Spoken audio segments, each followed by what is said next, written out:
So another month's flown by, and it's time for the November roundup of what's been happening over the last few weeks with the new Triumph Rocket 3. It's currently late October 2019, and there's been precious little in the way of fresh news from Triumph themselves this month, as all their energy seems to have been focused on the new Street Triple RS.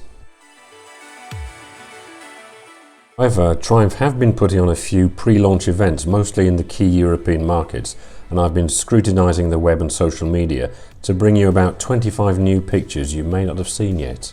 We are still awaiting publication of the official pricing, promised on November the 19th, and of course what is arguably Europe's most important motorbike show in Milan, Italy, which will be opening its doors on the 5th. There have been 3 official rocket posts on Triumph's Facebook page, for example.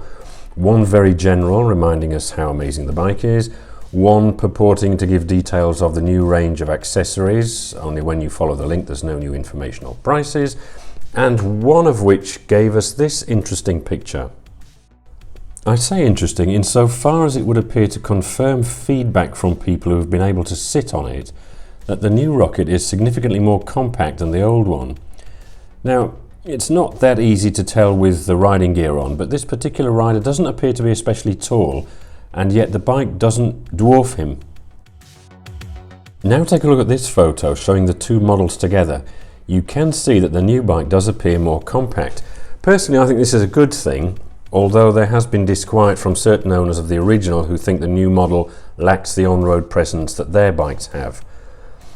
I dare say very big bikes are wonderful things in the United States, where most of the original models were sold, but here in Europe our roads are narrow and windy, so I think the new model will be a bigger sales hit. Another subject that crops up regularly on social media and in discussion forums is the new Rocket's proportions. Some are of the opinion that the wheels look wrong, and to a certain extent I can see where they're coming from. The 17-inch front tyre has a big spongy 150/80 profile tyre, which looks a bit cruiser, and then on the back you get a low profile 16-inch tyre that looks more sports bike or roadster. It would have been nice if Triumph had managed to even things up a bit, possibly giving the R a different wheel set to the GT. The big thing for me, and for most people of course, is the engine. 165 horsepower is nothing out of the ordinary these days, when just about every manufacturer is offering a 200 horsepower plus model in their lineup. But just look at that torque figure.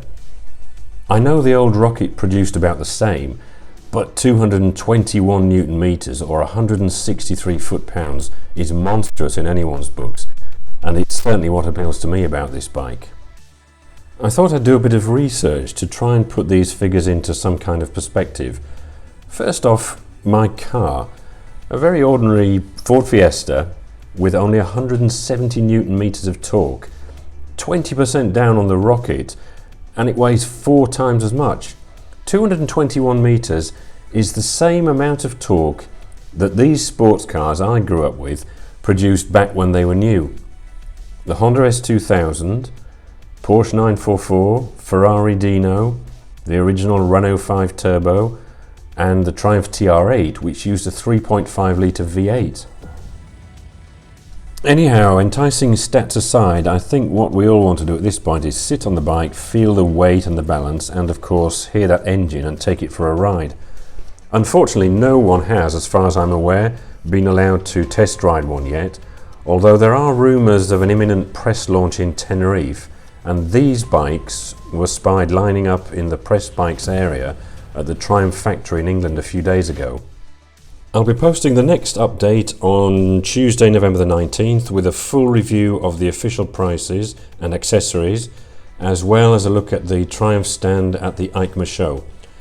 So while we eagerly await the journalist's first impressions, let's look at the photos I've been able to collate over the past couple of weeks, with thanks, of course, to all these people fortunate enough to have sat on the bike.